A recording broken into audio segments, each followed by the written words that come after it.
Hey y'all, I'm Dan, and I host a podcast called Kinfolk, Stories of Community and Connection. I talk with folks from all over Appalachia, artists, small business owners, local legends, you name it. We share real stories about what brings us together, what keeps us going, and all the magic tucked away in these hills.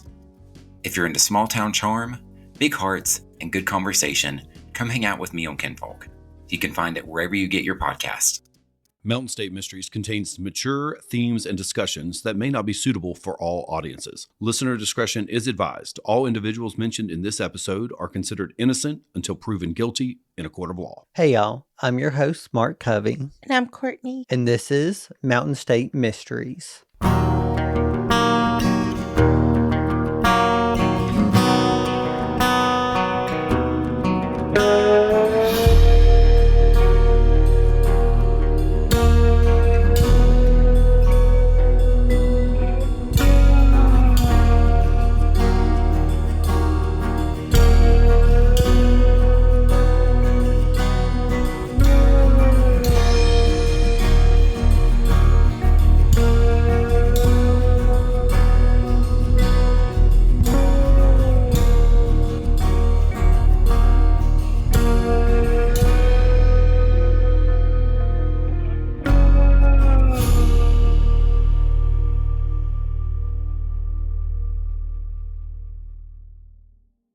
The case we have for you today is one that has been on our radar for years. One that actually takes us out of West Virginia. It's a case about a 15-year-old girl that disappeared after only attending half of her classes in the quiet town of Spanish Fork, Utah. This is the case of Kiplyn Davis. Kiplyn Davis was born on July 1st, 1979 to Tamara and Richard Davis, with two older siblings, a sister named Haley and a brother named Rory, a younger sister named Carissa, who I've actually got to have a few conversations with, and I absolutely love her. The family lived in Spanish Fork, Utah, which is one of the many communities surrounding Utah Lake, and located south of Provo in the northern half of the state. Kiplyn loved theater and dance, and she was part of her school's theater department.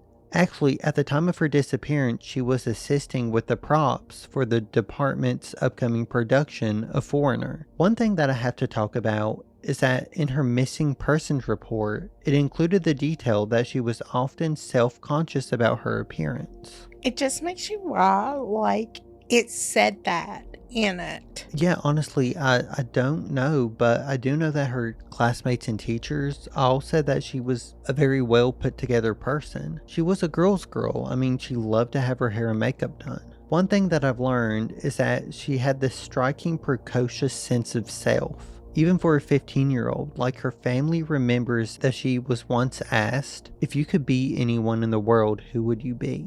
Who did she say? She said, I'd like to be me. I can't think of anyone I'd rather be than myself. I mean, Kiplyn was a normal, well-behaved teenager, but like any teenager, she did have conflicts with her parents, including a debate over whether or not she would be allowed to date. I mean, I know it's like a normal thing when you ask that you can start dating. I mean, I actually had the rule that I couldn't start dating until I was 16. But I don't understand why the need for the big debate. Well, I mean, kind of like your parents. Kiplyn's parents wouldn't let her date till she was 16. But even though she wasn't allowed to date, she did get the attention from some boys at school. She's been asked out multiple times in the months leading up to her disappearance, so it's, I guess, really rough for Kiplyn because her parents had this strict rule and she felt like she was ready to take that big step and start dating.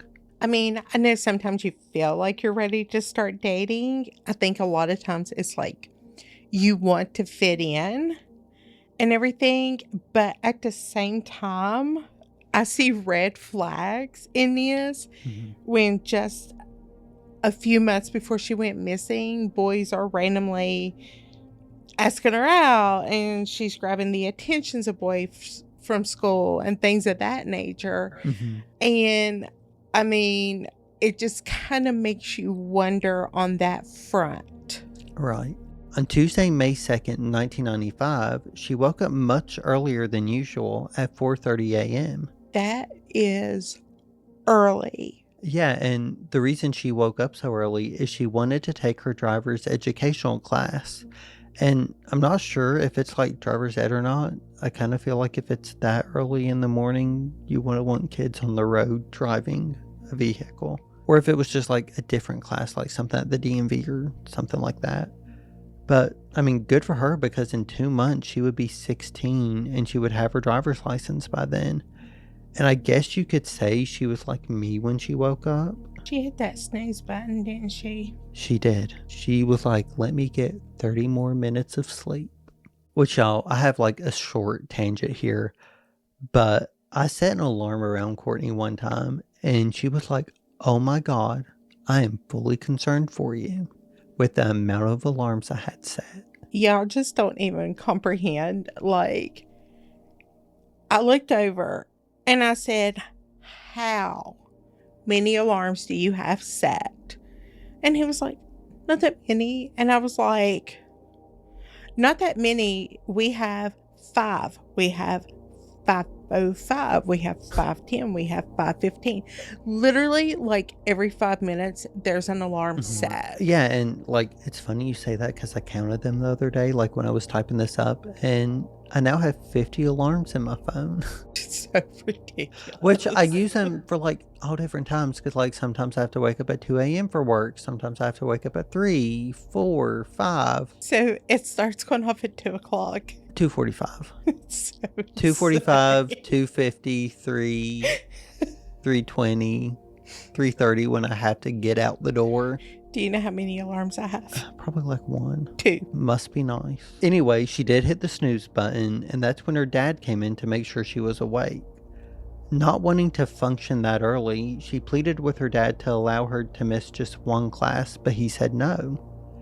Richard remembers Kiplyn saying that she was frustrated because she wouldn't have time to do her hair and makeup before class, but he maintained that she needed to follow through with her commitment so she could get her driver's license that summer. Following her dad's orders, she quickly got ready, and when her mom drove her to school, she noticed that Kiplyn was crying, but she kind of just assumed that she was tired and frustrated with the argument she had with her dad. Did she ask her why she was crying? Sadly, no, and I guess it bothers her so much because that was the last time she saw Kiplyn.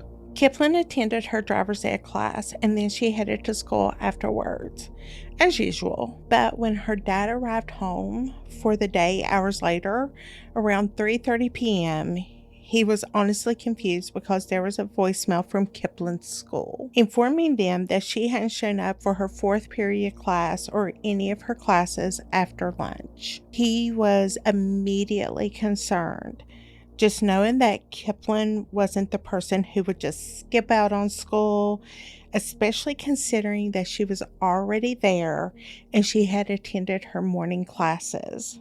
So really the question is, where did she go after lunch and why? Or did she by chance let anyone know where she was going? I'm going to say no because she would typically call home and be like, hey, I'm going to do this, but she didn't even do that. And I mean, she really had no reason not to call because the Davis family had cell phones, which in 1995, that's a huge deal. And if she would have gotten into trouble somehow or needed a ride, she could have easily got in contact with her parents. So no one heard from her whatsoever. Yeah, so really all that her mom and dad could do is just sit around with this increasing sense of panic, waiting for Kiplyn to get home, or at least finally call and let them know where she was. Around 5 p.m., when she hadn't done either of these things, they started to call around to her friends just in hopes of trying to find out what happened at lunch or if anyone had seen her, or possibly was she at a friend's house hanging out. But strangely, no one had any information to offer the Davises. So her parents decided to head to Spanish Fork High School to look for themselves. Here's what they found. All of Kiplyn's belongings were left in her school locker. Which, in all honesty, that's not normal. Exactly. It's kind of like she dropped off all of her stuff and then just vanished. But why would she? if she was going somewhere, why wouldn't she take her stuff? Also, no one at school had seen her. The interesting thing is that if she did leave all of those things behind in her locker, it kind of feels clear to me that she was going somewhere during lunch and then she planned on coming back to school so she could finish up her day. I mean, it makes sense to leave all that stuff in her locker if she's like going off campus for lunch and don't want to carry some of the stuff with her. Yeah. So after looking around the school and questioning different people, around 7 p.m., her parents called the police to report their 15-year-old daughter missing. Sadly, the Spanish Fork Police Department downplayed her disappearance, telling her family that she was likely a runaway. Still, police did issue a bolo, which I can't even imagine how much that would frustrate them because they tried to look on their own right before going to the police. And you know what the sad part is? This is so common in so many cases. Police are like, okay, you guys are freaking out right now, but she'll probably be home soon. Yeah, which is like no comfort at all. They're like, okay, well, she's been missing all day and we don't know where she is. Yeah, like that's no comfort to the family whatsoever. Yeah, so what I love about the Davises is that they refuse to just sit around and wait. Her family took matters into their own hands again, and that very night, printing out hundreds of flyers and posting them around the city, just hoping to spread awareness with her information and picture. And you know what? Major props to them for not wasting any time to getting her info out. 1000%. I know some families just sit back and wait, and I'm like, let's, get information out there. If no one else is searching, like, why not us? But one thing that stood out to me is that her dad had this sickening feeling that Kiplyn was dead. He couldn't stop crying. He couldn't even explain why he was feeling that way. It's so crazy. Honestly, I think it's like an intuition that people have and things like that. There's just some things Possibly. Which, that's why they're looking, because they both felt like something was extremely wrong. So her family continued to spread the word that evening. They finally spoke to someone who had information to offer them. So this is like the first big tip that led them down a rabbit hole. Her mom spoke with Kiplyn's friend Eli, who claimed that he had last seen her at lunch that day, where she had been practicing a dance with another member of the theater department, a teen named Chris Jepson. According to Eli, it seemed like Kiplyn was enamored with him as they danced together, like maybe she had a little crush on Chris. So desperate for more leads, her parents looked into Kiplyn's journals and noticed Chris's name was mentioned multiple times, and Eli actually said that he last saw Kiplyn leaving school with Chris. Did he ever know where they were going or mentioned it? Sadly, no. Chris was on the stage crew for the upcoming play and was working lighting. Kiplyn was working backstage as well, so they spent a lot of time together. In one of her journal entries, she said that she hugged and even kissed Chris, despite her parents' wishes that she would wait until she was 16. With this information, her parents went to Chris's home, hoping that they could get more information from him, since at that point it seemed like he was the last person she was seen with. When they got to his house, his sister answered the door and claimed that she was the only one home. She did say that he attended a full day of school, then stayed late after school to run lights for rehearsal, which is where he could be found.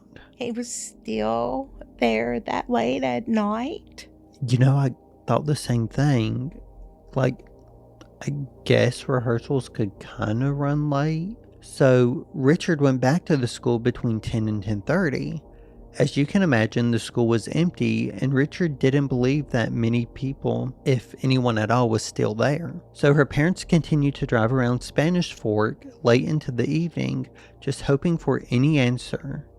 Around 1 a.m. with no sign of Chris, they decided to drive back to his house again, wondering if maybe they would be able to see him. So did they? No, but they did notice a light on in one room that they thought just might be his bedroom. There was also a truck parked out front, which that wasn't there hours before. And this truck actually belonged to 18-year-old David Levinson, who went by his middle name Rucker. Her dad found this to be suspicious, that the boys seemed to be hanging out and that they were awake so late into the night, which 1 a.m. on a school night is super late. Not wanting to disturb his parents, Richard decided to wait until the morning to try and talk to him again. In an interview, Richard said, quote, "It's one of those values that you hold, that you don't disturb people after 10 o'clock at night. That's their private time.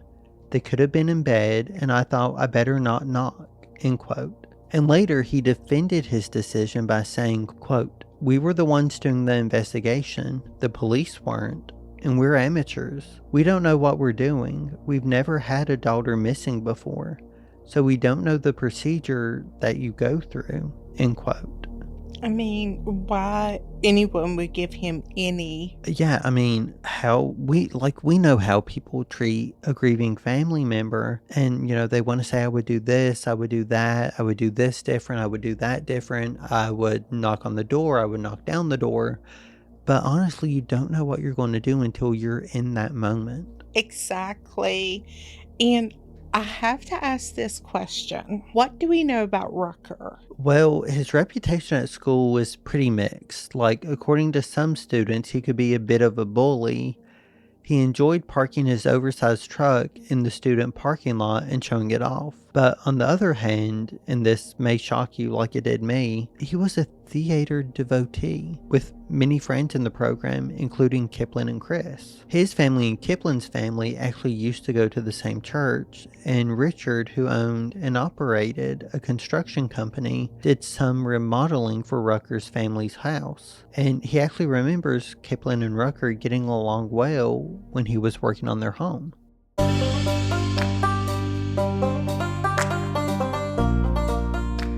Hey y'all, I'm Elisa. And I'm Samantha. And welcome to Watch for Deer podcast. We're a couple of best friends from Southern West Virginia, and around here, Watch for Deer is our way of saying we love you and be safe. This is a conversational podcast that covers many topics from A to Z, including, but not limited to, true crime and the paranormal. Our goal is to bring you an episode a week, so come listen as we tell stories that will make you laugh and maybe even blow your mind. Y'all be safe and watch for deer. The morning after Kiplyn's disappearance, Wednesday, May 3rd, 1995, her parents continued to push for assistance from the police, and they managed to enlist the help of the police department's school resource officer, Morgan Warren. The next day, Morgan addressed Kiplyn's disappearance with every single class in Spanish 4 Chi. He was suspicious of Chris from the jump. Chris was this apathetic student with frequent absences who didn't seem to care about his presence there. So again, Morgan is very suspicious of him. He pulled Chris out of his social studies to speak with him. He admitted, just like Eli said, that he was dancing with Kiplyn during their lunch the previous day. So he's not hiding that it was true. Yeah, he said, we're dancing, we're practicing, I did see her at lunch. But here's the thing, Chris maintained that he did return to class after lunch to finish out his afternoon like usual. And he did stay after school for rehearsal, and he hadn't seen Kiplyn since. He explained that he had been in the auditorium until around 11 o'clock that night, which means that he would have been there when her parents went back to school at 10 p.m. He said that he had help from Rucker, which is who they spotted at his home, and another kid named Timmy Olsen. Do we know if he was telling the truth or not? I mean, honestly, no.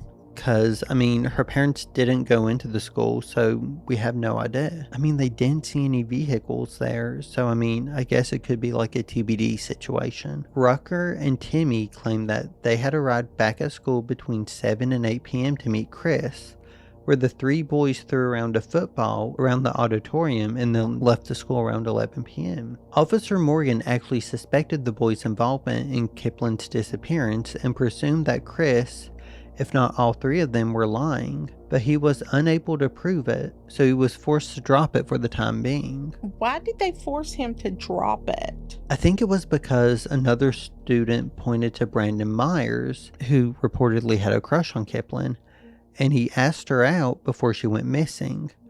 Kiplyn apparently had the same feelings towards him because she said yes to a date.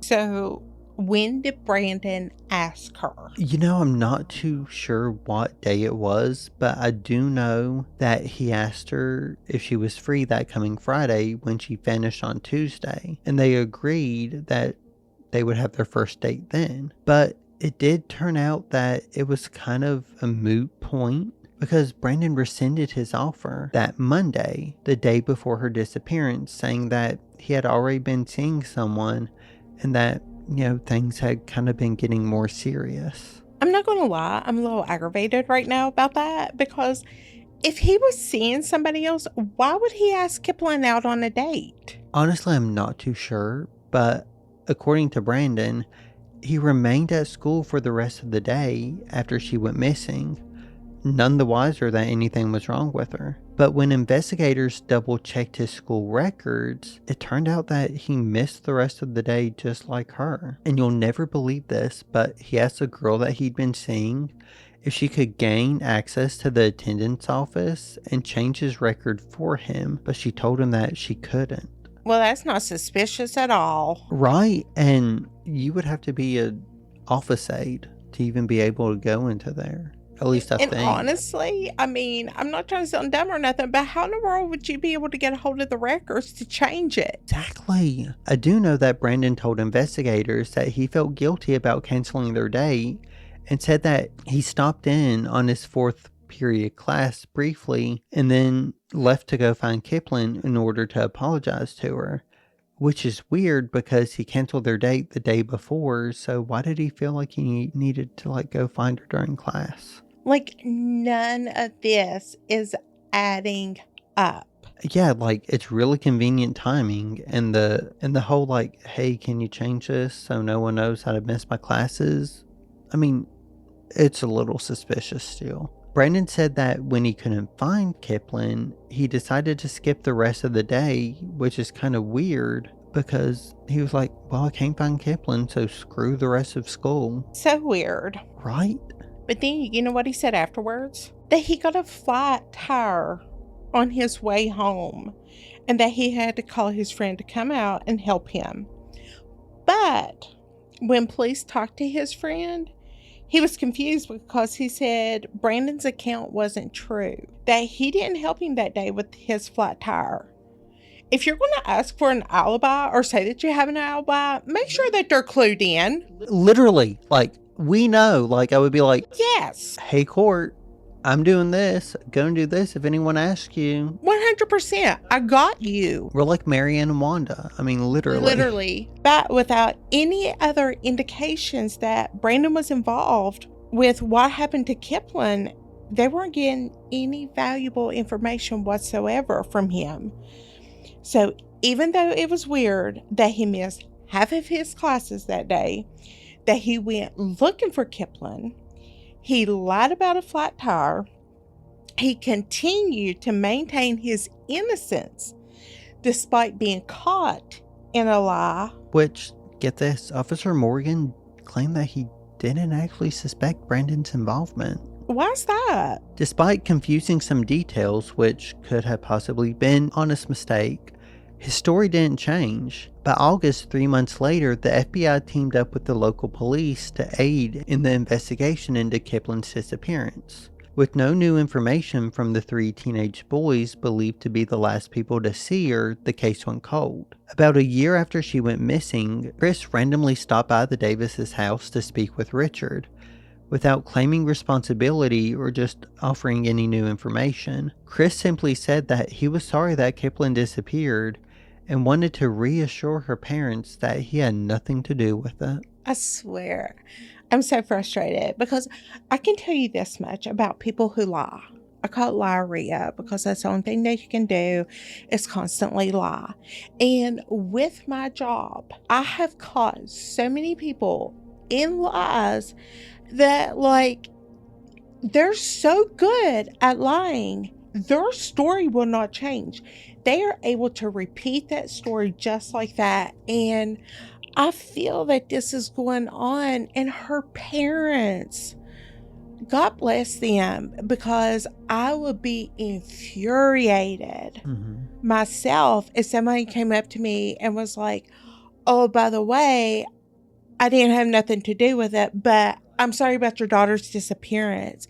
And it just makes me think, how did Richard feel about this? Like, his unexpected visit was reeked of guilt, and he couldn't figure out what the purpose or why he was even there. Chris, who was also Mormon, was headed out on his mission soon. They felt like maybe he wanted to alleviate his guilt before he left. He also admitted and apologized for once being mean to Kiplyn, telling her parents that he handcuffed her to the stairs at school with a pair of prop handcuffs from their department. What in a million years would make somebody want to do that? I have no idea, but in an interview with the FBI, he said, quote, I was an ass in high school.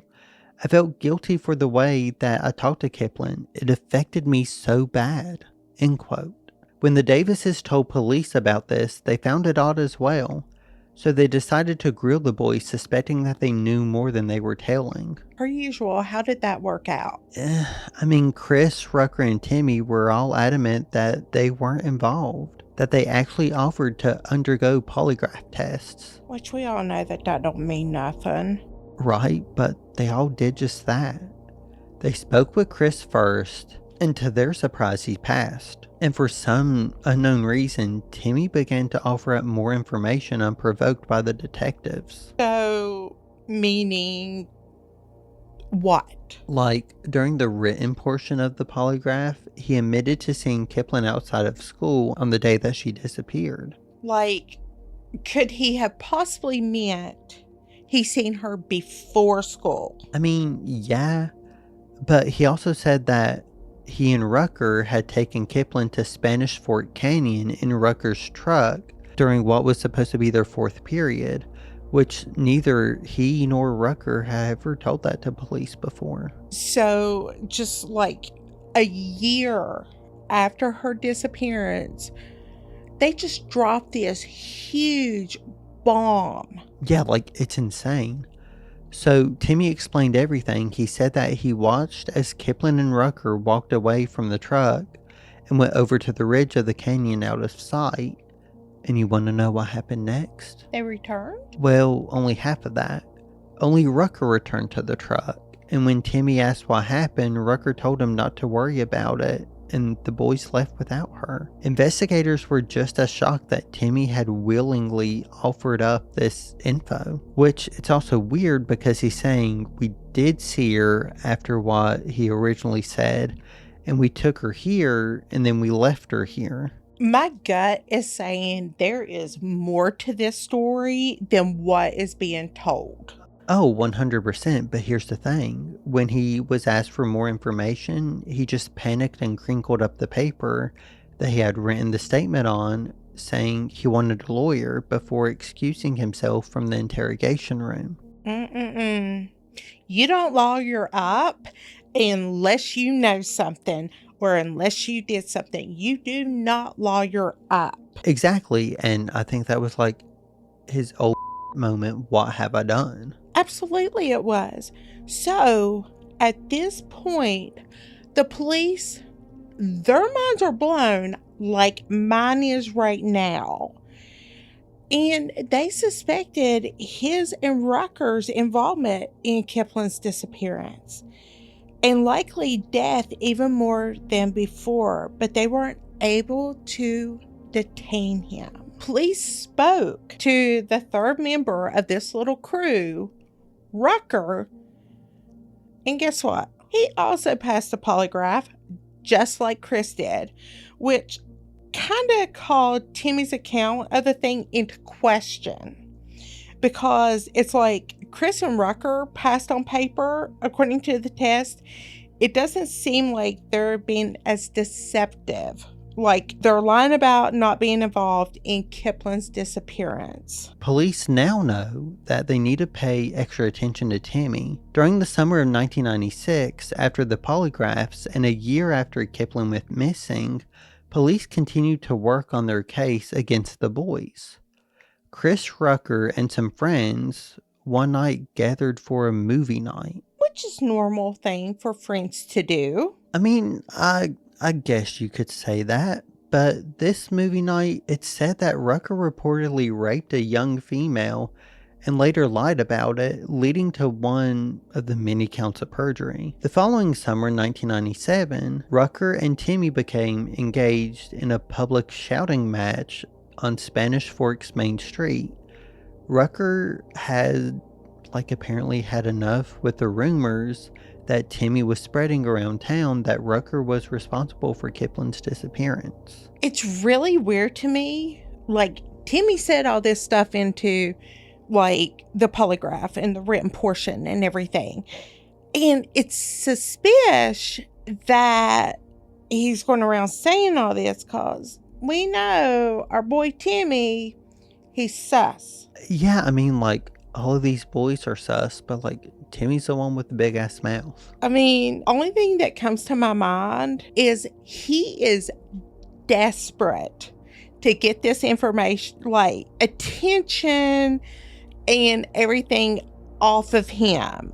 He don't want that attention on himself anymore. Exactly, which we know many guilty people do. According to court documents, Rucker was yelling at the top of his lungs during this incident, and he even said that if there were no other cars on the main street, he would kill Timmy on the spot, threatening to retrieve a gun to do so. So Rucker apparently also told multiple friends that he had committed what he called the ultimate crime, but offered no context.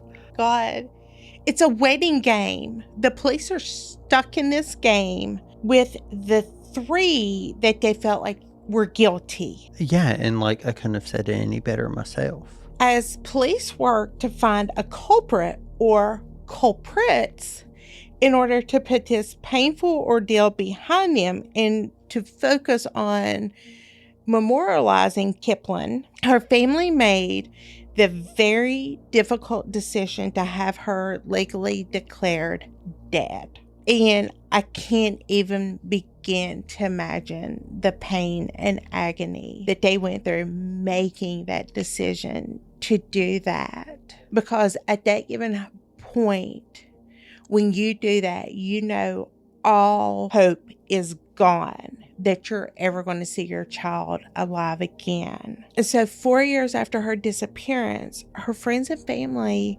held a memorial service and they erected a grave with her name and picture in their local Spanish Fork City Cemetery, which they hope to eventually use for Kiplyn's remains whenever they find them. Her father, Richard, hoped that the anniversary would speak a renewed effort. Kiplyn's father hoped that the anniversary would spark a renewed effort into her case. He pleaded with the public and those who may know something around town, including the parents and families of those who are believed to be involved. He said in an interview with the Salt Lake Tribune, quote, "If it were their daughter, what would they want the parents to do? I would try to make it right," end quote. Meanwhile, police continued to do what they could without a confession or forensic evidence. Cadaver dogs were walked through Spanish Fork Canyon, and detectives scoured the ground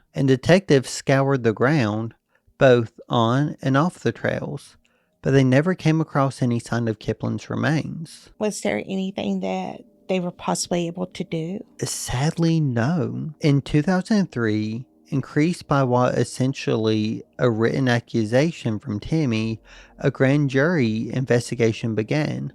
Hundreds of people were subpoenaed to testify, including classmates, family members, and friends of the three boys central to this investigation. Over the next 2 years, leading into the 10-year anniversary of Kiplyn's disappearance, The grand jury heard everything from conjecture to timelines and damning evidence, which was all new. Like, it was shocking how much students had concealed over the years, and actually one woman claimed that she saw Rucker threaten Timmy in the aftermath of the written account that he had given before, explaining that Rucker gave him strict instructions not to bring his name up in the investigation again, and that Chris's ex-wife also came forward with an incriminating piece of evidence. She remembered that they had been watching the movie So I Married an Axe Murderer, when she playfully asked him, quote, "What's the worst thing you've ever done?" End quote. His response was, Don't say it. "What if I told you I killed Kiplyn Davis?" You are joking. I wish. But his ex-wife said Chris immediately walked back his statement, and just like that, "Oh, I was just kidding about that." Why would anybody joke about killing somebody that is missing? Yeah, like, that's such a scary thing to say. Like, even if he wasn't anywhere close to this investigation, to say that, like... It's weird. It is. It's so weird. It makes no sense.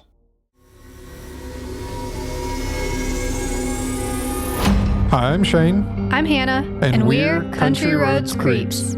We're a podcast that covers all manner of creepy, spooky stories, from cryptids and conspiracies to unexplained deaths and disappearances to mysterious and paranormal happenings in the world.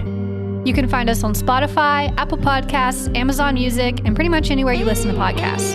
Check out our Facebook page and our Instagram account at Country Roads Creeps for photo dumps and more information we'll post with every episode. If you enjoy the show, please feel free to share us with your friends and leave us a 5-star review. And if there's any topics that you'd like to hear us cover in the future, feel free to message us on our social media accounts. Is that it? That's it. All right. Well, be safe driving home and watch out for the not deer. Bye. Bye.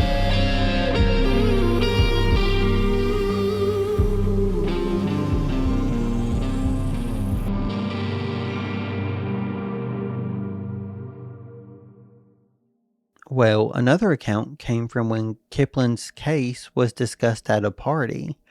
Timmy actually admitted that he knew exactly where her body was and that he had killed her, along with the help of 2 others. Timmy apparently even added that she got what she deserved. But he was found to have made many shocking statements which came forward at the inquest of the grand jury. Over the years, witnesses compiled, like he was apparently bragging, saying, quote, "I know that f***ing bitch. I killed her," end quote. Another time he apparently said, quote, "I took her, I beat her, I killed her, and disposed of her body," end quote. So, as disturbing as everything that was just spoken, do the police believe that it was legit, or are they just making up these statements? Honestly, I'm not too sure.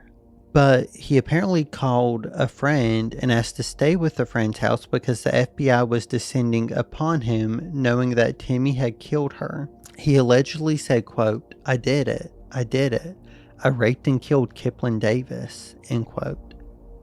He later told a group of people at a gathering, and referring to his cohort, said, quote, "We all know who did it.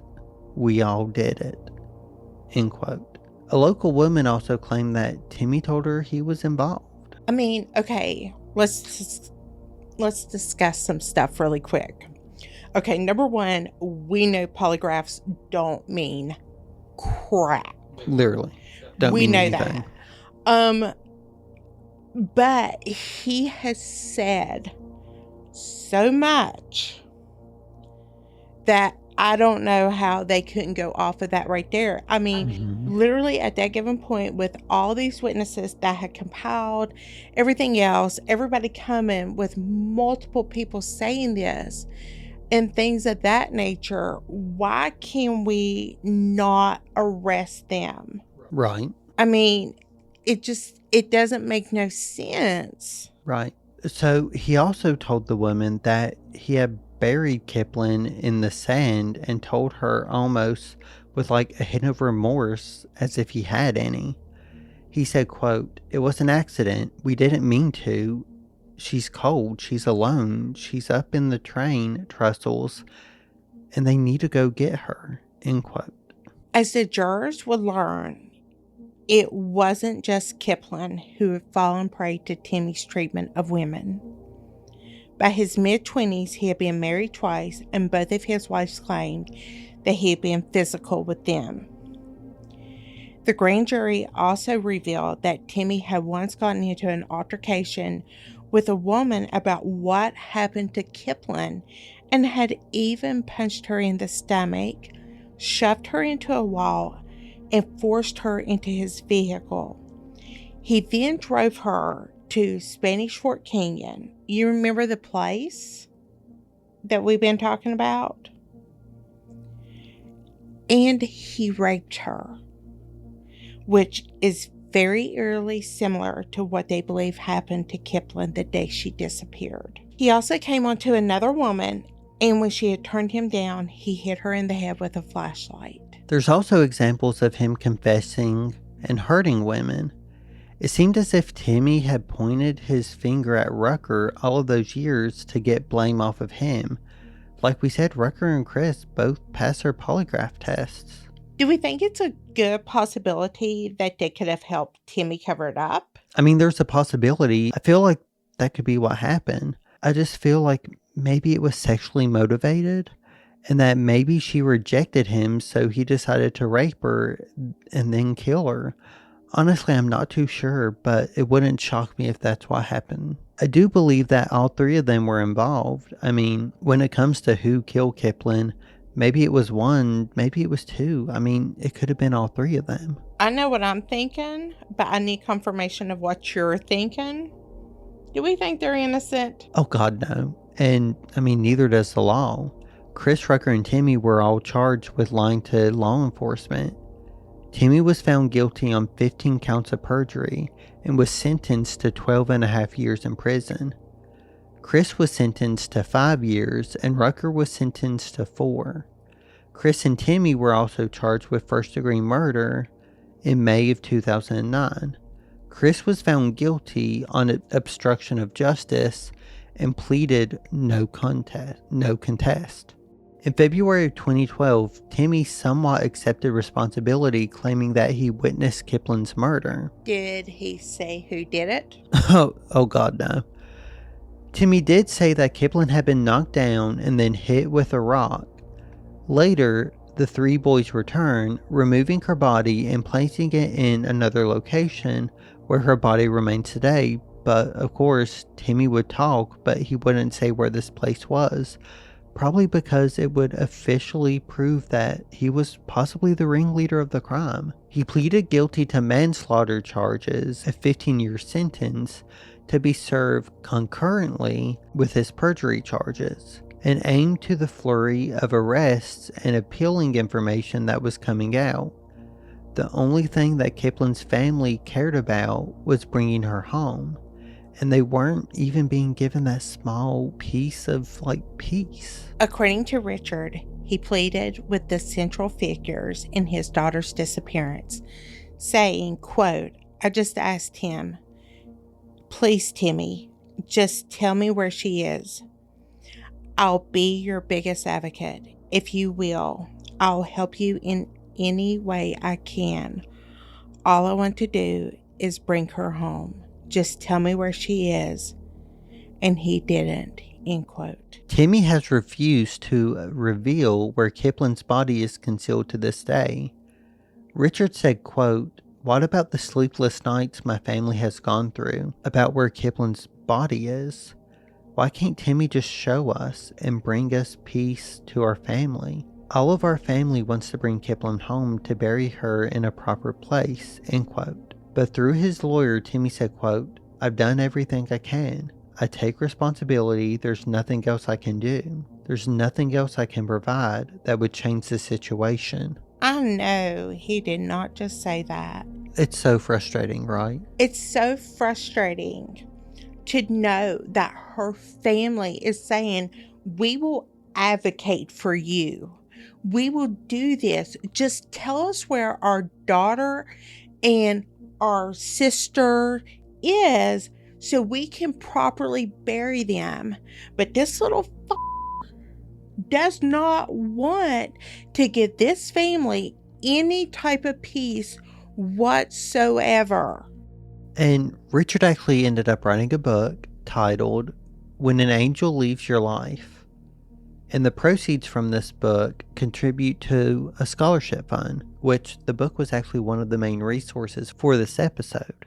Timmy was up for parole in 2012, but it was denied on the grounds that he had not acted in good faith by revealing the location of Kiplyn's body, despite having admitted to committing the crime. His release date is February 10th, 2026, which is only 4 months away. Richard said, quote, "If it takes the rest of my life to find Kiplyn, I'll do it," end quote. Kiplyn was about 5 feet 3 inches tall and weighed about 110 pounds when she was missing. She had blue eyes and curly red hair. On the day she was missing, she was wearing dark jean shorts, a white crew neck, and a light blue jean vest with beige stripes on it, along with 2 silver rings. If you have any information on the disappearance of Kiplyn Davis or the whereabouts of her remains, please call the Spanish Fork Police Department at 801-804-4500. We'll be back next week with a new episode. If you find yourself enjoying Mountain State Mysteries, take a second to follow, download, and rate the show on your favorite podcast platform. It helps others find a good West Virginia true crime podcast. Don't forget to follow us on Instagram, TikTok, and Facebook. Also YouTube, all at Mountain State Mysteries. Do you have a case you want us to cover? Send us an email at mountainstatemysteries304@gmail.com. For the show notes, check out our website, mountainstatemysteriespodcast.com.